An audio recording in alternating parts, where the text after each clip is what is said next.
Hello, it's Davis from the future. I have eliminated miter saw dust. This is a great setup. So I just got done cutting this many board feet of walnut for charcuterie boards, and take a look. All this dust hood I haven't touched, so this is how much sawdust has accumulated with this new setup, and it's great. You know how hard it is to conquer dust collection on a miter saw? It's next to impossible. The sawdust beast is leashed, and that's good enough for me.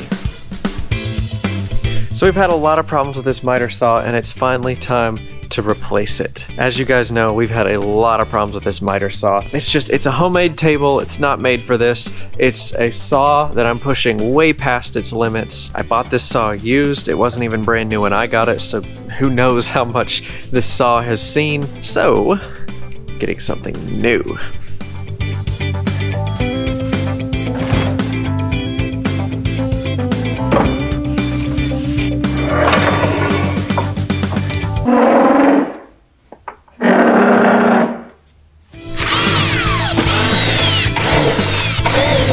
So wave bye-bye. It's time for this miter saw to go to the big housing development in the sky.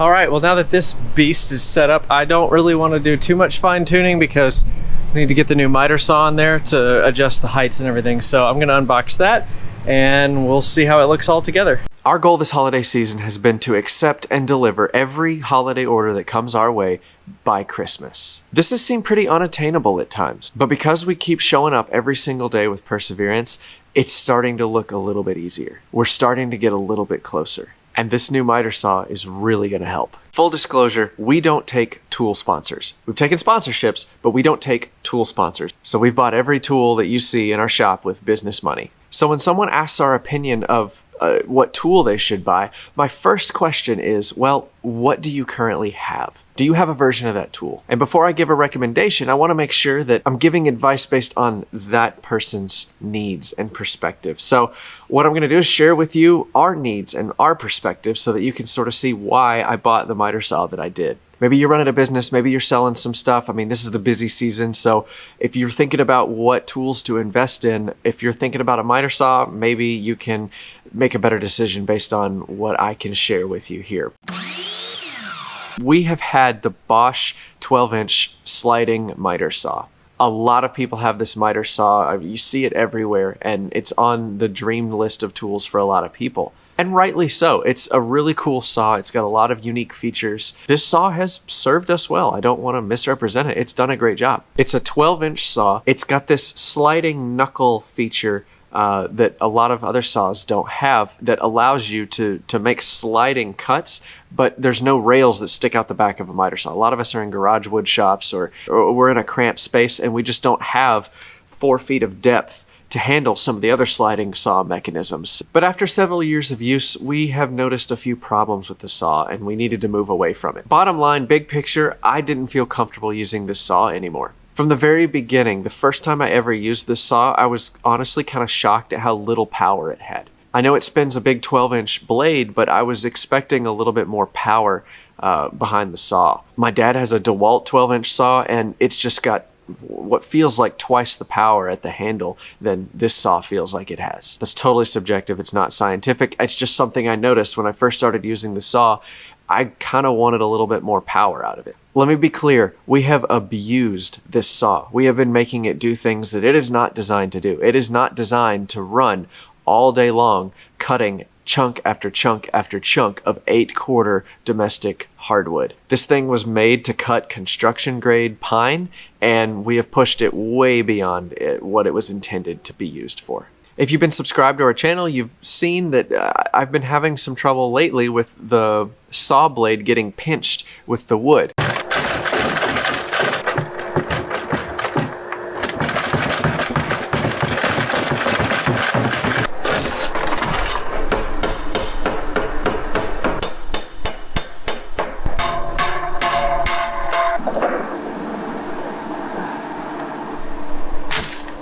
There's a lot of factors going into that. The wood has a lot of tension in it. I'm letting the saw stop. I'm not using the saw the most correct way. The saw seems a little bit underpowered. The belt that transfers the power from the motor to the blade is getting stretched out and old and worn out. That probably needed to be replaced. The dust collection was horrendous. I even made my own version of Drew Fisher's little suction gate that goes behind where you cut the wood, and that helped, but still sawdust just went everywhere when I made a bunch of cuts. I'm staring at the lumber rack right now and I see 400 boards worth of material, and thinking about doing that with the old saw honestly just did not make me feel comfortable. The little knuckle mechanism is cute, but it's not very sturdy. There's a lot of flex and wobble in that saw. We have way too many people counting on us for Christmas gifts for me to risk hurting myself or not getting the boards built because I don't have the right tool.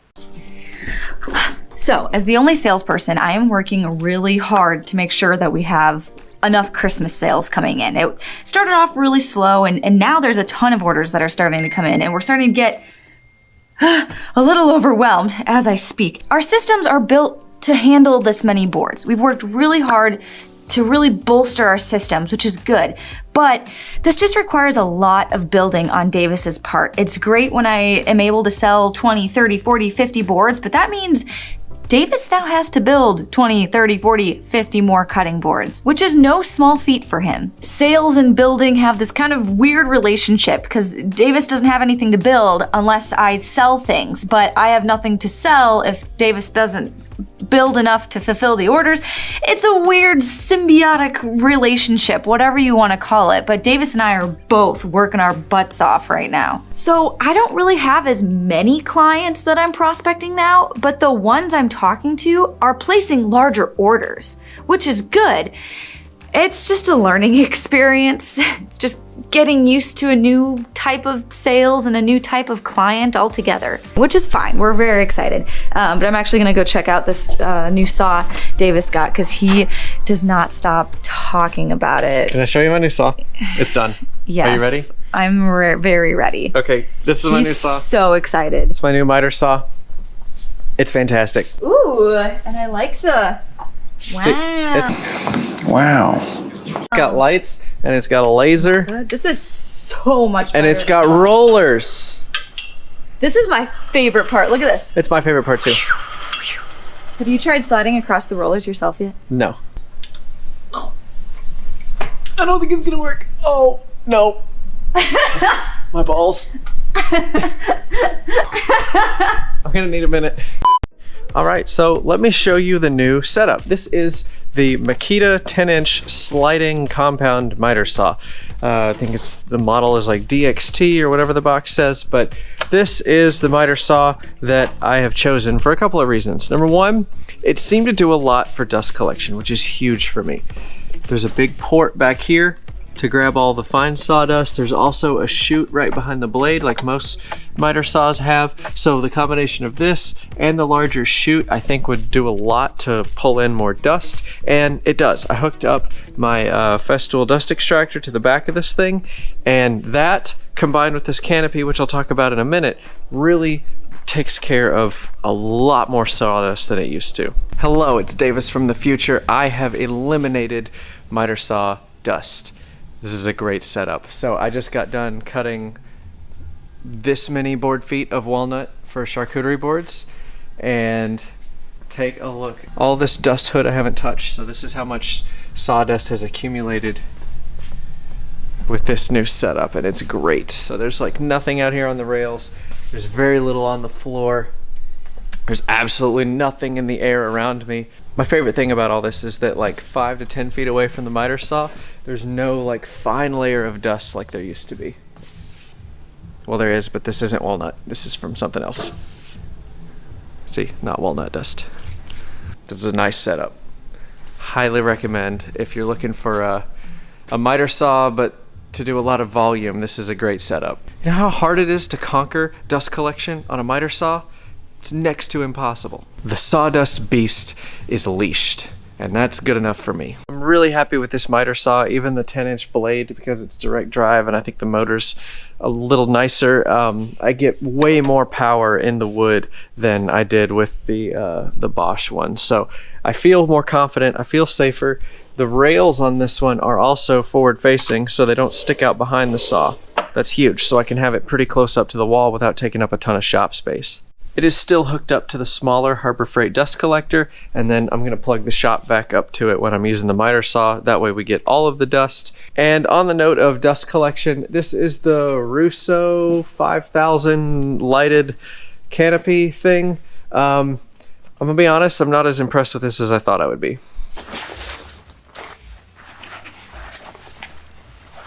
Do I look like a turtle? Jenny! Do I look like a turtle? Yes. It does its job, and I think it'll be fine. It's just, it's sort of screwy the way that it works. It's only mounted on these two arms, and if you've got a dust collection hose on the bottom of it, because you're trying to capture dust from a miter saw, that's kind of the whole point, it tugs on the bottom of the tent and it sags. So I've got one of the extra legs for the miter saw station propping the hood up, so that I can still reach the handle and everything. But it works, but it's not as simple of a solution as I would like. And I'm using a PowerTech mini scoop or whatever that I got on Amazon. I don't know. I read some reviews and they said just set one of those down in there and you can have the dust collector suck a little better. This hood I'm not impressed with. There's actually fabric in the way of the hole for the dust collector, and it was gonna block sawdust. It was a really stupid design. And then on the note of the miter saw stand itself, I was really excited about this. I wanted something that could adjust in height. I wanted something that had rollers, which have been really nice just on a couple of test cuts that I've made. You can move this whole board just with one hand. I wanted something made of steel that had rollers. And when I was looking online, I found this thing. It's called the Lee Unlimited Power Bench. If any of the guys from Lee Unlimited are watching this, I love you. I love this product. The way that this works is fascinating. The fact that it can like fold up and roll away from the job site and go on like uneven terrain, and you can adjust the leg. It's brilliant. But it's going to be stationary for us. I just wanted something out of steel with rollers, and this was the best thing I found in the budget I was looking for. The specific model I got is the Power Bench Pro, and it comes with 2 extension tables. You can actually put that one against the wall. You can put it on that end and get 10 feet on the infeed and 10 feet on the outfeed, or you can put it on the infeed side if you're doing like really long pieces of wood or metal. I think all in with shipping and the extra accessories for just the Power Bench, I think came out to like $1,500 with tax and everything, so not too bad. These rollers cost extra, but in my opinion, it's worth it. That's the reason I got this thing. It's plenty sturdy. I mean, it racks a little bit, but it's made of steel, so I think it'll handle more weight than the old one will. You have to take the saw out if you want to fold it up and roll it away, so that is one downside if you're considering using this for mobile stuff, but I don't think this is ever going to move. One thing I will say about the Power Bench, there is a lot of good salesmanship and copy written, but there are no instructions. It comes with no instructions. That's a lie. There's this document that somebody wrote on Microsoft Word, but there are no setup videos online. There are videos that show you how to take it from storage to like standing it up, but there are no videos on like how to assemble it the first time. There's written instructions, which are fine, but they like don't make sense with each other. So here's this. So like after step 4 above, there's no step 4. All your steps are letters. There's no step 4 anywhere. So it's referencing things that aren't in the instructions, and that's that's one example of the general feel of these instructions. But I absolutely love this thing. It's so nice. I just wish the setup and instructions matched the quality of the tool itself. I don't know, maybe I'm just an idiot, but for anyone curious, I will have links down in the description for all of the products that I've mentioned in this video. So the dust collection is better, combined with the new in-feed, out-feed rollers, means that this is our new ultimate miter saw setup, and probably the last miter saw we'll ever have. That being said, I know a ton of you are telling me to get an upcut saw. That is what this should be in the long term. Like, that's the tool that I need. But I gotta build boards like now. I can't wait for a new tool to come in and the electrician to wire it and then me learn the new tool. When we've already got a process set up for these boards, I just needed to replace the miter saw so that I felt safe. In this case, it's gonna keep us moving quickly through the production phase of this amazing 2022 holiday season. Thanksgiving is already next week. Wait, really? Yeah. Next week is Thanksgiving. Man. I know. How many boards do you have left to build? I got like 200 or 300. You think we're gonna make it? Well, we start delivering in December. Well, we got a couple clients that need boards before Thanksgiving. Oh no. That's okay. We'll finish and then we'll just nose to the grindstone and then we'll be able to sit back and just eat a lot of turkey.